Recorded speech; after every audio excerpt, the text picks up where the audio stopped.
Hey, what's up, guys? This is Marseille, aka the Property Pastor, here with Kingdom Legacy Builders, where our mission is to help everyday people like you and me to build a lasting legacy for their children and their children's children using real estate and wealth building principles. Today, I want to talk a little bit about my latest rehab project and why I actually am deciding to sell it as opposed to keeping it. So I've never done a flip before. I've done lots of bird deals, but I'm actually going to be flipping this house. So before we get started, make sure you hit that subscribe button, make sure you hit that like button, make sure you hit that share button. Every single week, we're dropping brand new content to help you build a lasting legacy for your children and children's children. We're giving brand new free information to help you in your business, teaching you tips and tricks on how to grow your business, how to scale it. So make sure you hit that subscribe button if you haven't done so already. So let's dig into this thing. Let's dig into why I'm deciding to do my very first flip and some of the decisions that I made. So I usually don't flip houses. I currently have done 12 deals. I own 30 doors, individual units that I'm able to generate income and profit from. And I am a big fan of keeping everything in house.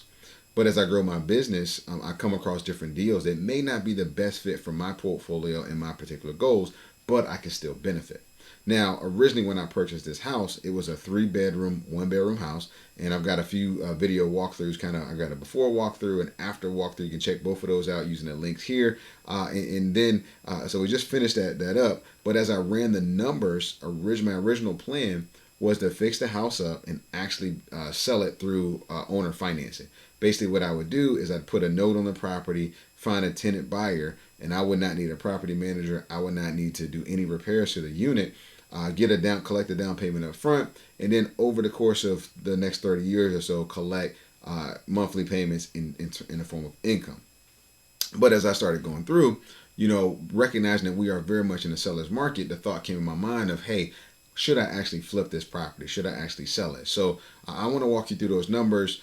But in the course of finishing up the rehab, I met with my realtor, had them to kind of give me an assessment of what they realistically thought I could sell the house for. And once they did so, the numbers actually make sense to do a flip and take that money and reinvest it into other properties. So let's talk about that a little bit. Let me run you through the numbers. So I did purchase this property as part of a package deal. I bought it from a wholesaler that I work with in the area. Bought two different single family homes. This particular one was a 3-bedroom, 1-bedroom house. It was just really a cosmetic rehab.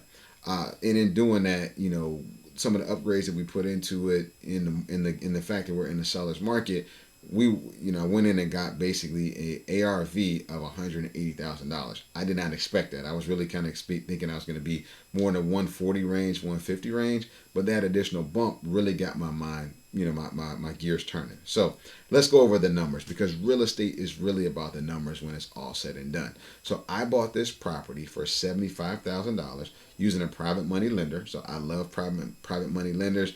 We call it OPM, or other people's money. So we're going to talk about that as we go through the video. But purchase price was $75,000.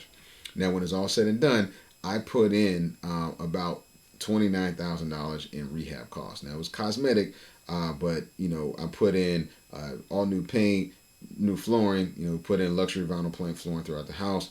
Kind of updated the kitchen, updated the bathroom. I think I mentioned paint. In a lot of exterior work, new roof. Regraded the yard, reseeded it, just did a lot of different things just to upgrade the cosmetic look of the property itself. Some fence repairs, just a list of different repairs, but all in the repairs were about $29,000. So, and then on top of that, the holding costs were a little over $6,000. So when we looked at the numbers, the purchase price plus the rehab is a little bit over $110K. Now, the after repair value that my realtor assessed or came out and basically said they think I could sell the house for was 180,000 conservatively. They say you can probably get up to upwards of 185. So when I heard that, I was like, whoa, should I actually sell this house?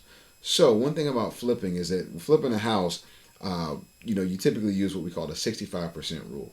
What that means is that the purchase price plus the rehab, if it can be less than 65% of the ARV, then it makes sense to flip the house. It's a viable deal. So looking at it, for this property, 65% of 180 is actually 117.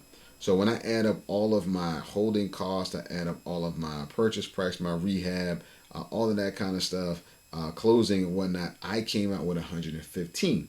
So I actually meet that 65% rule. So again, that really had my gears ticking. So I'm like, okay, if I do that, if I go ahead and sell the property, I will be looking at a profit of $65,000 before taxes. Now, granted, I'm gonna have to pay capital gains tax next year on the property, probably about 20%, I believe. So that will be coming out, but still, all said and done, that's over 50 grand even after taxes. So that's a pretty sizable amount. So I looked at that as opposed to two other methods. Now, the other method I was looking at was, to do seller financing and basically find a tenant buyer. So I have to go out and find a tenant buyer, and then I've got to screen that tenant buyer. I would collect a down payment, which would probably be about $10,000. So I'll get $10,000 in hand, and then get another 300 or so in monthly cash flow. Now, this is the more viable option for the long term.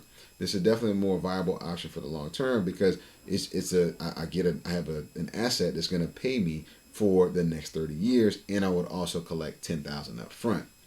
But I have never flipped a house, so I wanted to have that experience kind of under my belt. I wanted to try something new, so the flipping became a little bit more lucrative, and really got my gears ticking, like I mentioned earlier. The other option was to burr the house. Basically burr, if you don't know, is buy, rent, buy, rent. Those of you who don't know, BRRRR stands for buy, rehab, rent, refinancing, and repeat. So with that, we used a 70% rule with the BRRRR method. So I was still there. I definitely met my numbers to BRRRR the property. Some of the drawbacks with BRRRR, though, would be definitely wouldn't be to collect that upfront down payment. But as I looked at the amount of rent that I could actually rent, that I thought I could rent this house for, the numbers just weren't there.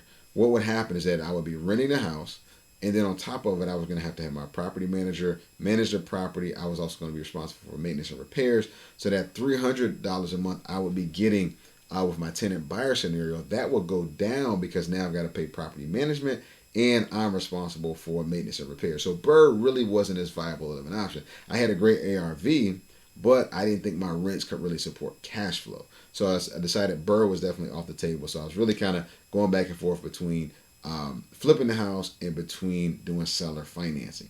So it really became a matter of, okay, gaining a new experience through flipping a house because I've never done it before. It's got a whole set of great stuff and a whole set of headaches. And one of the things I don't really like about flipping houses is that it's just income, right? So income and wealth are two different things.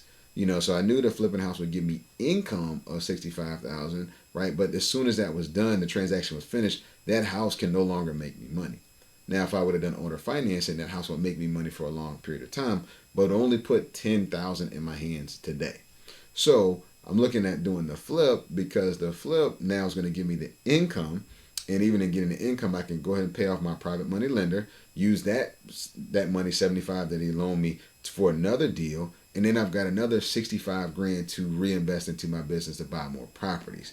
So even though it is income, it's income that's going to be reinvested. So it's going to free up the 75, which technically I would have freed that up with the owner finance anyway. But it's kind of, for me, a decision point between 65,000 or the 10,000 I would get with the owner financing. I'm choosing the 65 because I can take the 65 and probably buy at least another 2 properties or even more, depending on how it's structured and things like that. So with it, I just look at it, okay, this property has the ability to be leveraged to other deals. Now, if I just took that 65 grand and decided, hey, I want to go buy a Tesla, or I took that 65 grand and said, hey, I want to go on a trip, that income would not have helped me build wealth. It would have looked real nice with a brand new Tesla, right, and status, and I can post on IG and all that stuff, but it doesn't create that lasting legacy that I'm looking for. So for me, I am deciding to do the flip now as a backup plan. If I list a property and it doesn't go as fast, or the offers aren't where I want them to be, or they want they want me to make tons of repairs that just kind of mess the numbers up, I can always fall back to the seller financing option. So that's the nice part about it. Of course, I have a little bit more holding costs and things of that nature, but that's okay, right? But I am leaning towards doing the flip. We're already going through the process of getting the house listed. Right now, houses are selling within a week or two of being on market. So I'll keep you guys updated on how it all turns out. But I'm really looking forward to this new experience